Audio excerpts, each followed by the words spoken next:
What's up, gang? Kawaii50 here with another fake Grand Order video, and gang, I know we are all very excited for Space Ishtar coming up. That is a given. But what if I told you that there is another servant on her banner? That's right, it's not just Space Ishtar. I know it's hard to believe, but it is absolutely factual. Now, I'm not gonna lie, her design is really good, and I quite enjoy it. Let's talk about Calamity Jane. I'm going to be going over all of the best craft essences, command codes, allies, everything you need to ensure that this servant who might be getting overshadowed on this banner won't get overshadowed on your team. She's able to provide some pretty good assistance. But first, if this video helps you out, be sure to go ahead, like, and subscribe. Calamity Jane's deck consists of 2 quick cards, 2 arts cards, and a buster card, with a single target quick type Noble Phantasm. Her max HP of 12,495 is fairly solid, as is her max attack of 8,996. She's got pretty good NP per hit as well at a 0.71%, with multiple hits on her quick and arts cards, and her star absorption is high, as is expected of an archer. All around, when we're just looking at stats, she's already looking pretty good. But then we get into skills, and that's where things start to get a little bit murky. Jane's first skill is Sabotage rank B, which decreases the attack of all enemies by 10% for 3 turns, and also decreases their critical rate by 9 to 19% for 3 turns, and this is on a 5-turn cooldown. I definitely recommend that you end up maxing this skill last. These debuffs can be very nice on challenge quests, but there's not a lot of places outside of that where they end up being super effective. And this doesn't even grant any sort of debuff like a poison or a burn or anything like that on top of it. This is easily Jane's lowest priority skill. Jane's second skill is Galactic Messenger rank EX. This decreases the NP gauge for all enemies by 1, while increasing her attack by 10 to 20% for 3 turns. This also has an 80% chance to increase the attack of her allies by that same amount for 3 turns, and also increases everyone's Noble Phantasm gauge by a flat 10%. This attack boost is nice, and this skill in general is pretty nice. It's basically a buffed up charisma for the whole party, where you give up a little bit of consistency for some additional effects. I recommend you max this skill second, because Jane's third skill is honestly the main thing we're going to be focusing on for the rest of this video. And that third skill is Show Me the Way, O North Star rank B. This increases the buff success rate for one ally by 20 to 40% for 3 turns, but then, depending on how many critical stars you have, it grants the following effects. This skill can grant 20 to 40% critical strength on 10 plus stars, 20 to 40% critical star gather rate on 20 plus stars, an evade for an ally at 30 plus stars, ignoring invincibility for 3 turns at 40 plus stars, and at 50 plus stars, this increases that ally's NP gauge by 10 to 20%. Now, I'm sure the main question you might have is, do all of these buffs stack? The answer is yes. You get every single lower buff as you have more crit stars to apply those buffs, so you can theoretically get everything off this skill.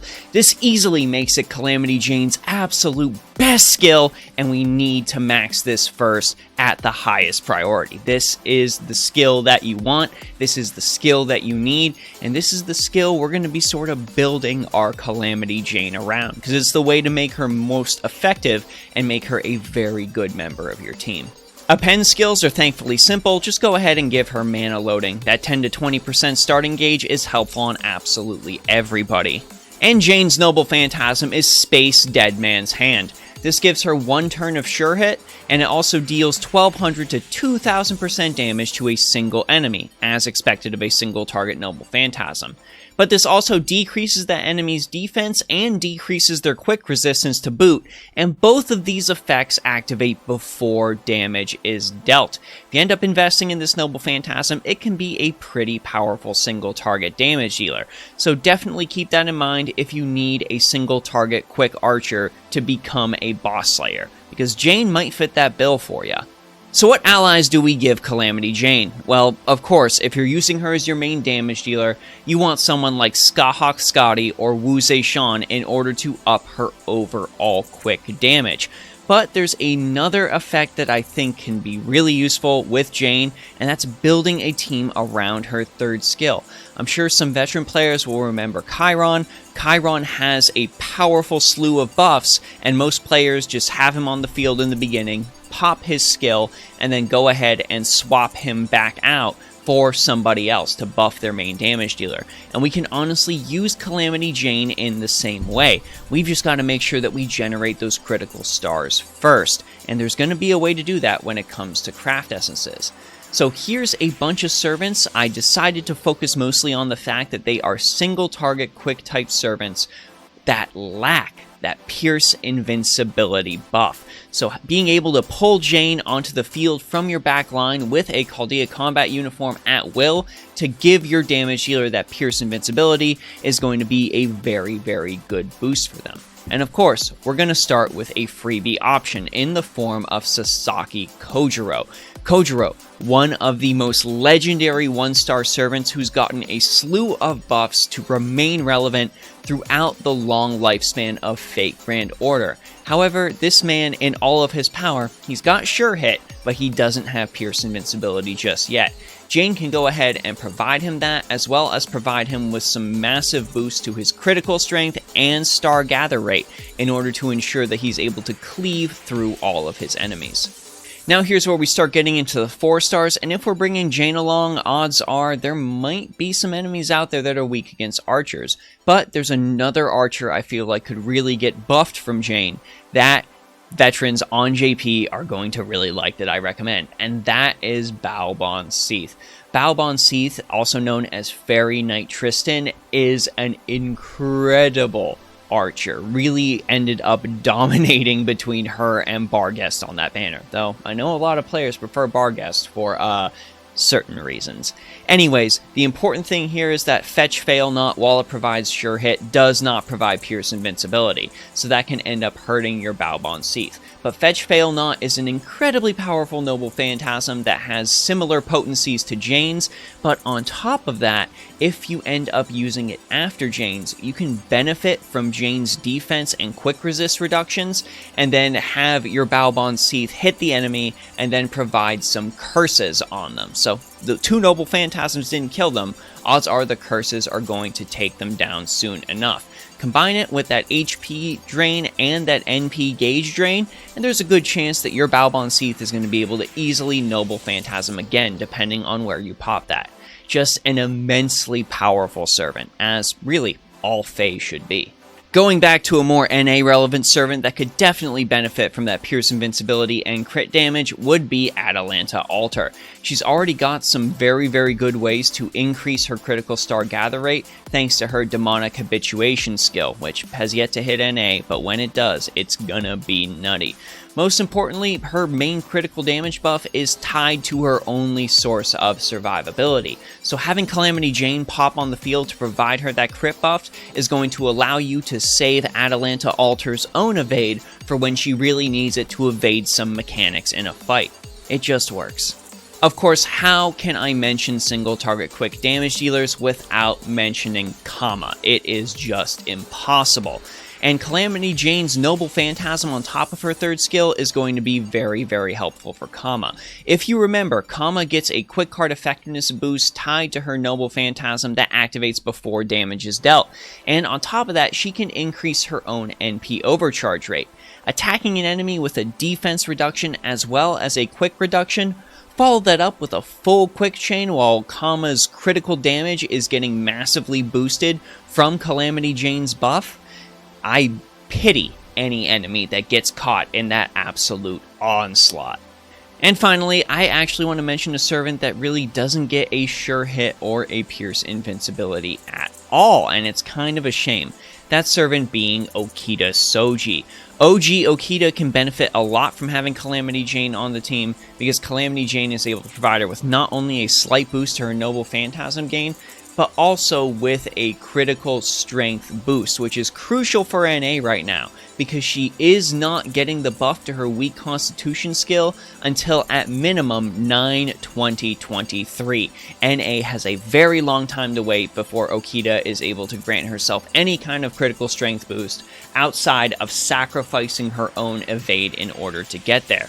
So being able to pull Jane on the field and activate that boost is really going to help your Okita's overall damage and overall NP regain, so she can use Mumio Sadanzuki a lot more frequently.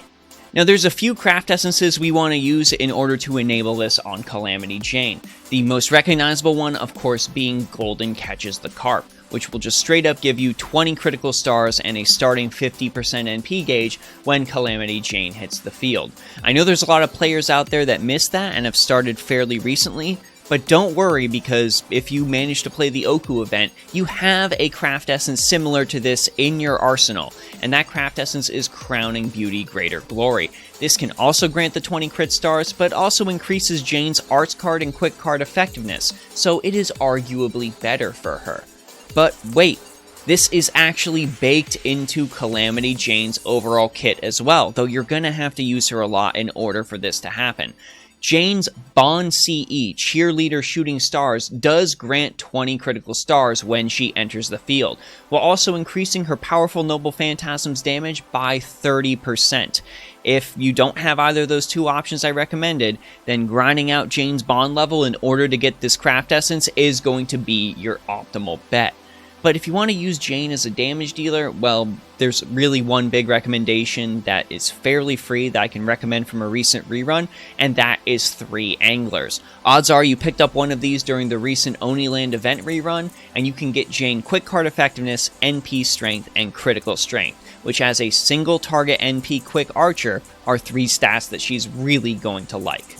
And finally, of course, we come to Jane's command codes. Overall, I really feel that maximizing her star generation, so when her skill comes off cooldown in longer form fights, you can have a better chance to activate the higher effects, is going to be the main thing you're looking for. So Code Glitter is going to be your absolute easy pick when it comes to freebie craft essences.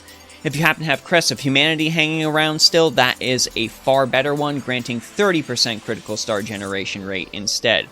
Holy Knight's Aurora also grants a flat 4 critical stars. You can chuck this on her Buster card and ensure that she's always getting some of her critical stars even when her card draws aren't optimal. And finally, I'd also like to recommend Mini Border. This is a more recent one on JP, but it gets 2 critical stars for Jane and also removes 1 defense up buff from the enemy when attacking using the engraved card, overall reducing their defensive options. Overall, gang, Calamity Jane is a very solid, if weird, pick to put on your team in Fate Grand Order. She is an entirely serviceable single-target archer that can end up making waves as your main damage dealer, but she is, of course, suboptimal compared to a lot of other options out there. Suboptimal, yet entirely usable. What really sets her apart from other servants is her main 3rd skill, and that is why I really wanted us to focus on finding ways in order to maximize that 3rd skill's potential. Pulling Jane in off your back line to pop that skill when it is most ideal is what's going to overall increase your team's damage and help you clear quests faster. That skill is really the heart and soul of Calamity Jane, and that skill alone, plus the potential that it holds within it, really makes me feel like Jane is a servant that you should be happy to get when she inevitably shows up in your pulls while you're trying to get Space Ishtar. But of course, I want to know what you all think, so let me know your personal thoughts about Calamity Jane down in the comments section below. I know there are actually players that are more excited about Calamity Jane than they are about Space Ishtar. So if you are one of those happy few, please go ahead and make yourself known so we can celebrate this servant with you. And if you want to talk more Fate Grand Order, of course my Discord server is always open. I want to give a big thanks to the patrons on Patreon, the subscribers and followers over on Twitch, and of course you subscribers here on YouTube for your continued support. I cannot tell you all enough how much I appreciate it. Anyways, gang, this is Kawaii50. I hope you all have a phenomenal day, and I'll see you all in the next video.